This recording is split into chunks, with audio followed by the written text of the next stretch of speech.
পার্সিটার প্রতারক থেকে সাবধান। অনেকে ইদানিং একটা কাজ করে, ইন্ডিয়ান রিংনেট টিয়া পাখি বিক্রি করে দিয়ে দেয় তোতা পাখি।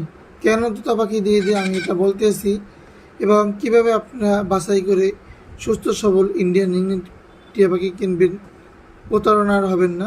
দেখতে থাকুন। ইন্ডিয়ান রিংনেট টিয়া পাখির দামটা একটু বেশি, তোতা পাখির থেকে 500 টাকা কেনা বেশি। তো তারা যদি তোতা পাখিরে দিয়ে দিতে পারে তাহলে তাতে 500 টাকা লাভ থাকে বেশি। আর তোতা পাখির ঠোঁটটা থাকে হালকা লাল, টিয়া পাখির ঠোঁটটা থাকে গাঢ় লাল, এবং তোতা পাখির পাও থাকে কালো টিয়া পাখির থেকে। তোতা পাখির দেখেন এখানে 4-5টা কালার হবে, ওদের পশমে 4-5টা কালার হবে, টিয়া পাখির কালার হবে সবুজ একটা কালার হবে, এবং ওদের ডাকটা হয়েছে অন্যরকম। এই যে দেখেন, আর টিয়া পাখির ডাকটা অন্যরকম। এগুলো যাচাই বাছাই করে করে